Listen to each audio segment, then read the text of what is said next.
الملك محمد السادس نصره الله.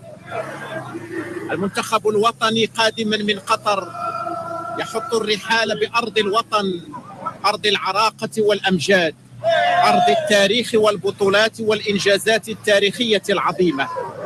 استقبال الأبطال يخصص لأسود الأطلس تكريما وتقديرا وتنويها بما حققوه من إنجاز تاريخي ومكاسب كبرى خلال مشاركتهم المشرفة في مونديال قطر، وقدموا أفضل مشاركة في تاريخ الكرة الإفريقية والعربية في هذا العرس الكروي العالمي. مشاركة مشرفة هي نتاج عمل دؤوب سطرته إرادة ملكية سامية، حيث ارتأى بعد نظر جلالة الملك محمد السادس نصره الله قبل أعوام خلت تبني سياسة ملاعب القرب كنواة لاحتضان مواهب الأحياء ومنحها فرص التأهيل والتكوين عن قرب، تكوين تستكمل لبناته داخل أكاديمية محمد السادس لكرة القدم التي شارك من خريجيها 4 أبطال النخبة الوطنية التي خاضت غمار مونديال قطر 2022. يوسف نصيري، نايف أكرد، عز الدين أناحي، وأحمد رضا التقناوتي، واللائحة مفتوحة لأسماء أخرى. فأكاديمية محمد السادس لكرة القدم بكل تأكيد خزان للمواهب تم بناؤها وتجهيزها بتعليمات ملكية سامية وفق المعايير الدولية. هي كما جاء في الرسالة الملكية التي وجهها جلالة الملك حفظه الله إلى المناظرة الدولية التي نظمتها بسخيرات الجامعة الملكية المغربية لكرة القدم والاتحاد الإفريقي لكرة القدم سنة 2017. لن يتأتى بلوغها، يقول جلالة الملك في الرسالة الملكية، إلا بترسيخ الحكامة الجيدة للهياكل التسييرية وتحسين جودة التكوين وتطوير البنيات التحتية وتوفير متطلبات ولوج عالم الاحتراف وتعزيز آليات تسويق المنتوج الكروي الإفريقي وإيجاد التوازن بين تطوير كرة النخبة والكرة الجماهيرية. نقطف اليوم إحدى ثمار السياسة الرشيدة والحكيمة لجلالة الملك حفظه الله والرؤية الملكية السديدة للرياضة ببلادنا. فالإنجازات التاريخية لأسود الأطلس بمونديال قطر ليست وليدة الصدفة، بل هي ثمرة عمل دؤوب واستراتيجية متوسطة وبعيدة المدى وضع أسسها جلالة الملك حفظه الله لتطوير الرياضة وكرة القدم ببلادنا.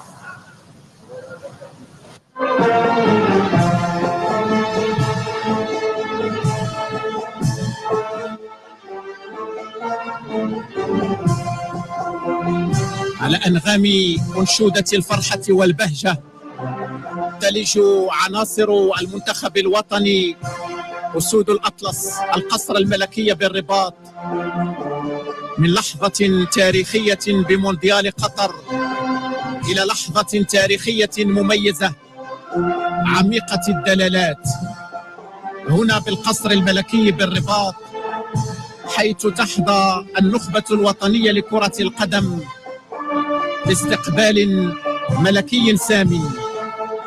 فالإنجاز الذي شهد عليه القاصي والداني مفخرة وطن وأمة وقارة، إنجاز تاريخي غير مسبوق حققه المنتخب الوطني لكرة القدم في منافسات كأس العالم بقطر 2022 ببلوغه المربع الذهبي وحيازته المرتبة الرابعة للبطولة العالمية كأول فريق عربي وإفريقي يحقق هذا الإنجاز التاريخي الملحمي في تاريخ منافسات كأس العالم. عناصر الفريق الوطني وأمهاتهم بالقصر الملكي بالرباط في إشارة دالة غنية بالرموز الإنسانية النبيلة، مفخرة وطن وأمة وقارة، وإنجاز تاريخي ألهب مشاعر ملايين الجماهير الشغوفة عبر العالم.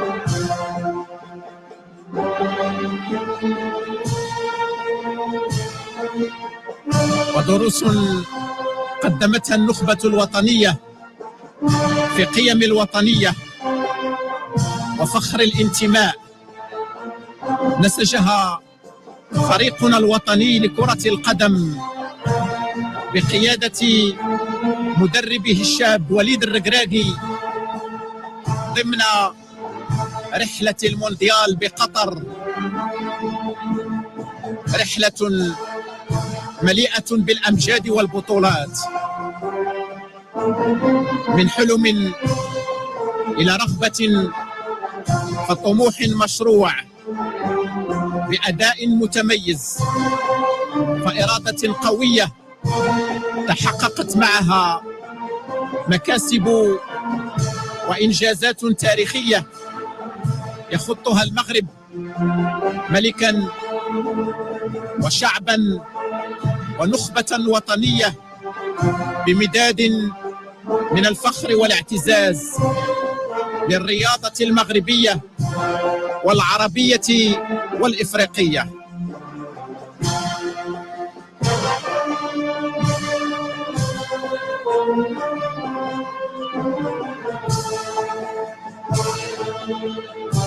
لحظة للتاريخ لكتابة تاريخ أمجاد الأمة المغربية في حاضرها ومستقبلها بقيادة صاحب الجلالة الملك محمد السادس نصره الله.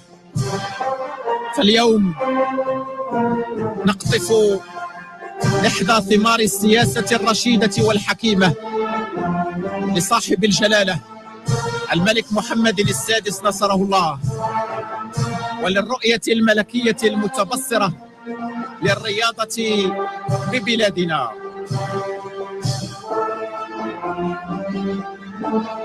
فولادة لبنة أكاديمية محمد السادس لكرة القدم كانت سنة 2010 لتساهم في انتقاء وتكوين ممارسين لرياضة كرة القدم من مستوى احترافي عالي، وتضاهي مراكز التكوين المهنية الأوروبية ذات الصيت العالمي.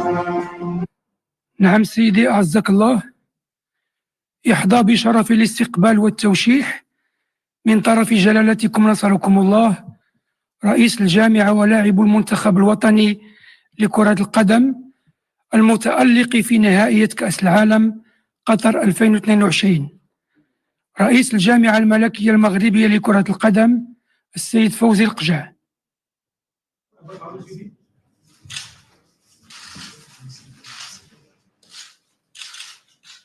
وسام العرش درجة قائد.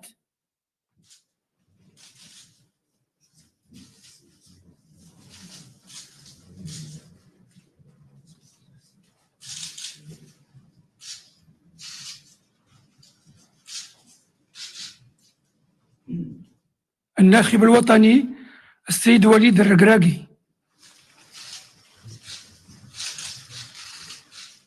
استقبال الملكي لمدرب المنتخب الوطني وليد الركراكي الذي استطاع في زمن قياسي بضعة أشهر من تكوين فريق من اللاعبين يتمتع بالتماسك والروح القتالية. وسام العرش درجة قائد. بحرفية عالية وتنافسية قوية وغيرة وطنية صادقة وقيم إنسانية راقية أدى الفريق الوطني منافسات بطولية. اللاعبون: السيد غانم سايس محترف بنادي بشكتاش التركي. وسام العرش درجة ضابط. تكريم ملكي لعميد الفريق الوطني غانم سايس الذي أبان عن روح قيادية في مختلف مباريات المونديال التي جمعت الفريق السيد الوطني. ياسين بونو محترف بنادي اف سي سيفيل الإسباني. وسام العرش درجة ضابط.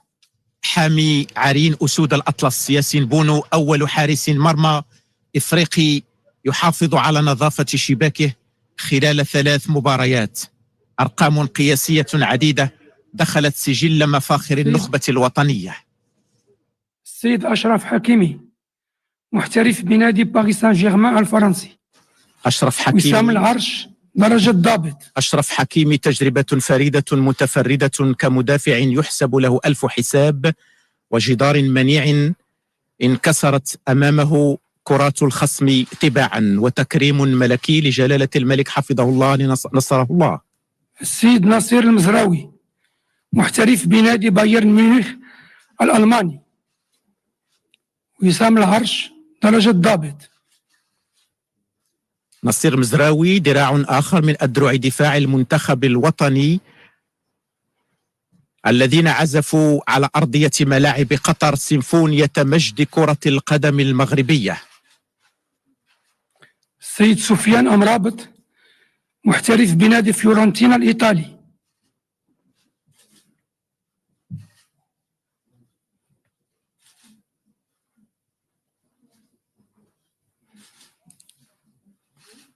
وسام العرش درجة ضابط. وسط الميدان سفيان مرابط وواسطة عقد المنتخب الوطني النفيس بكل عناصره المتسمة بالاحترافية العالية والتنافسية القوية. كان حاضرا بقوة في المقابلات 7 لأسود الأطلس. السيد نايف أجرد محترف بنادي ويست هام الإنجليزي، خريج أكاديمية محمد السادس لكرة القدم. وسام العرش درجة ضابط. المدافع نايف أجرد هو ورفاقه من أجل الوطن هانت الإصابات وحشدت الهمم، فرفع العلم الوطني عاليا زياش تهون في سبيله كل محترف بنادي المحن. تشيلسي الإنجليزي.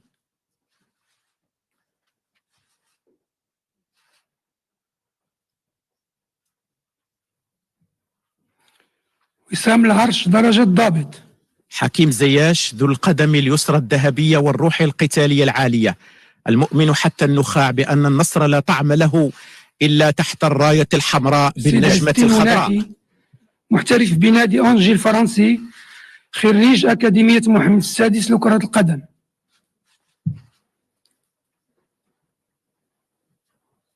وسام العرش درجة ضابط. عز الدين ناحية الضوء الساطع في كل اتجاهات الملعب وثمرة من ثمار أكاديمية محمد السادس لكرة القدم. سيد عبد الرزاق حمد الله محترف بنادي اتحاد جدة السعودي.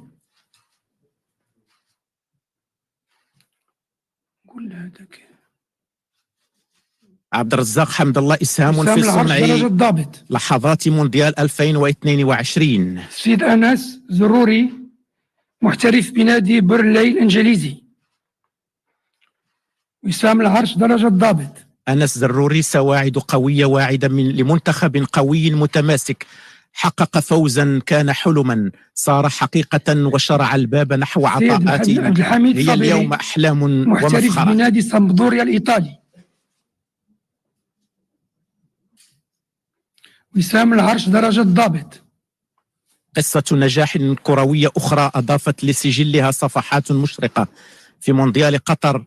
السيد منير الكجوي محترف بنادي الوحدة السعودي.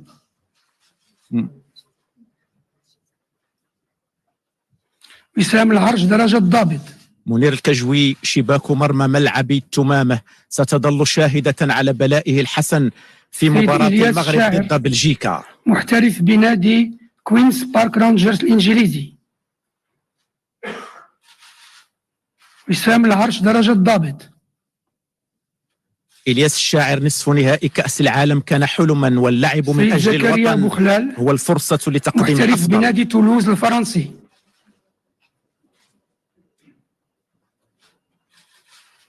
وسام العرش درجة ضابط. زكريا بوخلال: عزيمة وإرادة لمهاجم لا تفتر، وإن وصلت إلى شباك الخصم وحققت الهدف فالعود والمسير من جديد نحو الشباك هو الأمل. محترف بنادي ستاندار دو لياج البلجيكي.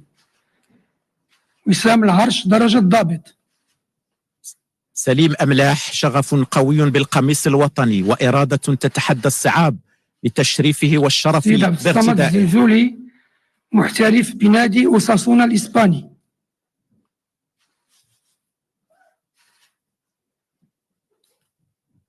وسام العرش درجة ضابط. عبد الصمد الزلزولي: إذا كان للطموح مرادف فالزلزول الشاب مرادفه، ويكاد اسمه يوازي فعله في الملاعب. محترف بنادي أنجي الفرنسي. وسام العرش درجة ضابط. سفيان بوفال: لن ينسى العالم رقصة بوفال رفقة والدته بعد الفوز على منتخب البرتغال، وهي ليست رقصة فرح بفوز كروي فقط. محترف بنادي الريال بياضوليد الإسباني، بل هي عنوان قيم إنسانية نبيلة. جواد اليميق: وسام العرش درجة ضابط. المدافع الشرس، جود وعطاء بلا حدود على أرضية الملعب. أسد متشرب بروح القتالية. محترف بنادي FC سيفيل الإسباني، خريج أكاديمية محمد السادس لكرة القدم. وسام العرش درجة ضابط. يوسف نصيري: من تربى على أرض أكاديمية محمد السادس لكرة القدم لن يرضى إلا بالنصر. سيد أشرف داري: محترف بنادي ستاد بغيست والفرنسي. وسام العرش درجة ضابط. أشرف داري: مسار مشرف وموهبة كروية لبت نداء الواجب الوطني. سيد وليد شديرة: محترف بنادي باري الإيطالي. وسام العرش درجة ضابط. وليد شديرة: مهاجم المنتخب الوطني، فخر واعتزاز بالقميص الوطني وجهد تلو جهد، فالمطلب عزيز وجسر العبور إليه مليء بالمطبات. سيد أحمد رضا التقناوتي: محترف بنادي الوداد البيضاوي، خريج أكاديمية محمد السادس لكرة القدم. وسام العرش درجة ضابط. أحمد رضا التقناوتي: حارس بمؤهلات عالية، فالأرضية التي أنبتته هي أرضية أكاديمية محمد السادس لكرة القدم. محترف بنادي جانك البلجيكي.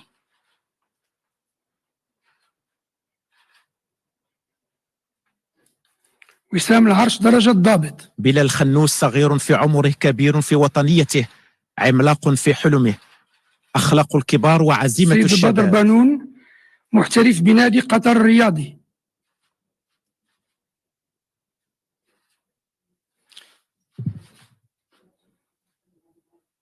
وسام العرش درجة ضابط.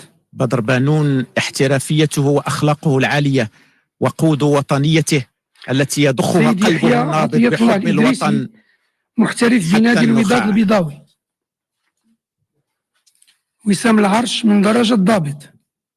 يحيى عطية الله الإدريسي: لأن الهدف واحد وقبله الحلم واحد، فإن الموعد أصبح واحد أيضا، وعلى أرض واحدة تجسدت الإرادات. أخيرا السيد يحيى جبران: محترف بنادي الوداد البيضاوي.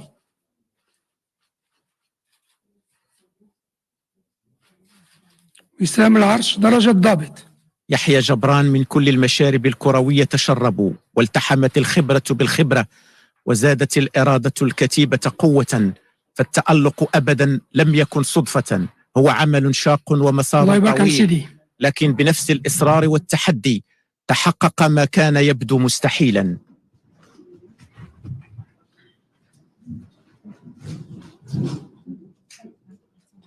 استقبال ملكي سامي يخصص لأعضاء المنتخب الوطني لكرة القدم، وجلالة الملك حفظه الله محفوفا بصاحب السمو الملكي ولي العهد الأمير مولاي الحسن، ومرفوقا بصاحب السمو الملكي الأمير مولاي رشيد، وصورة للتاريخ، تاريخ مجيد حافل بالبطولات، إنجاز تاريخي عظيم حققته النخبة الوطنية خلال نهائيات كأس العالم بقطر 2022. مسار متألق أبهر العالم وأرقام قياسية دخلت السجل الذهبي لكرة القدم المغربية. ولن تكتمل صورة الفرح والاعتزاز هاته إلا بأمهات أنجبن رجالا أسودا حرص جلالة الملك حفظه الله على إشراكهن في هذه الملحمة الوطنية والصورة التذكارية، عربون اعتراف لما بذلنه في تربيتهم على الأخلاق العالية والإنسانية قبل الأخلاق الرياضية الكروية.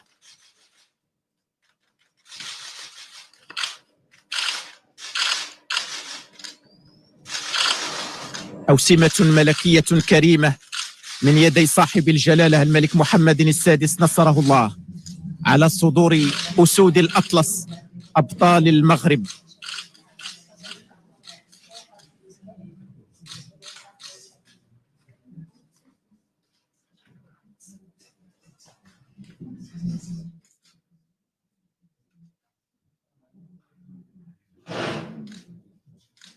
كرة القدم الوطنية قالت كلمتها في مونديال قطر 2022.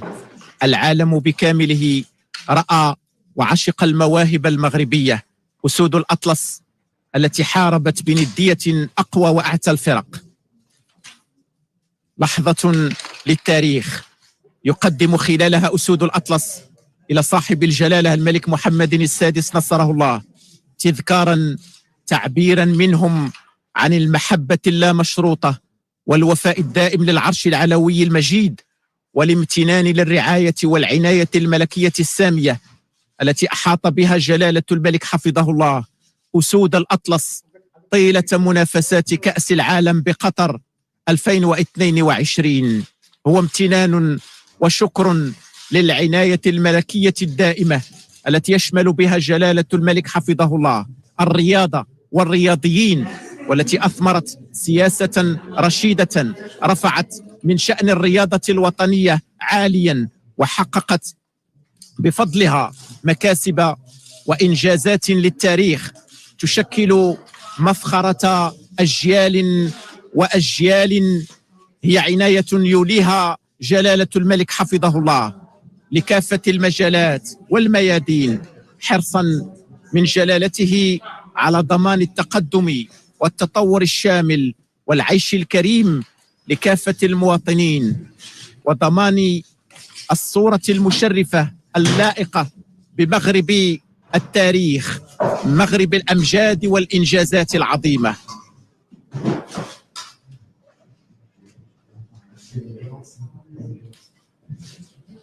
كرة القدم الوطنية هي في فرحة كبرى وعرس كبير وتشريف ملكي تحظى به عناصر النخبة الوطنية، أسود الأطلس التي حاربت بندية أقوى وأعتى الفرق، متصدرة القائمة العالمية لتصعد الدرجة بدورها نحو العالمية. ولن يكون مونديال قطر إلا بداية لصعود يتلوه صعود، فكتيبة وليد الركراكي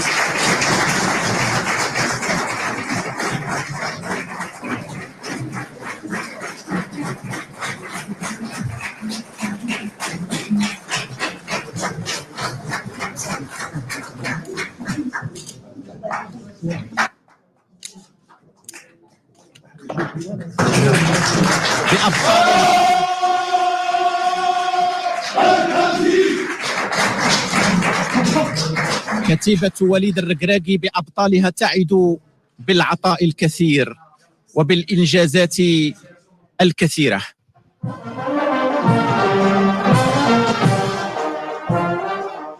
الفتح المغربي هذا فتح أبوابا كبيرة وكثيرة للأمل بأن كل الأحلام قابلة للتحقيق، فأركانها الأساسية قائمة: رؤية ملكية سديدة، وإرادة وطنية راسخة، ولحمة قوية، وثقة ثابتة بأن المستحيل ليس مغربيا تحت شعار الله الوطن الملك.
من جلالته على ضمان التقدم والتطور الشامل والعيش الكريم لكافة المواطنين، وضمان الصورة المشرفة اللائقة بمغرب التاريخ، مغرب الأمجاد والإنجازات العظيمة.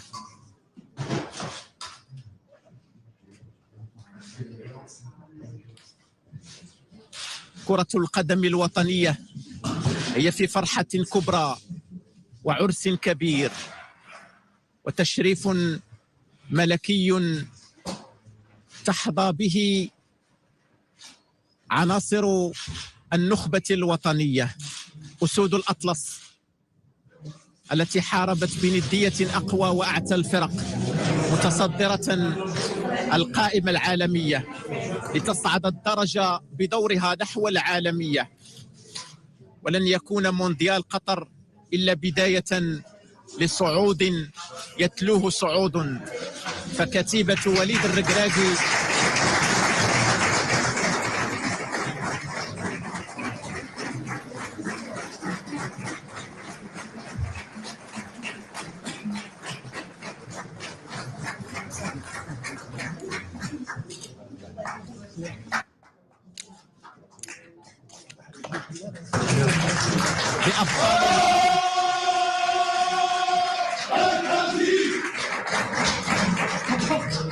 كتيبة وليد الركراكي بأبطالها تعد بالعطاء الكثير وبالإنجازات الكثيرة.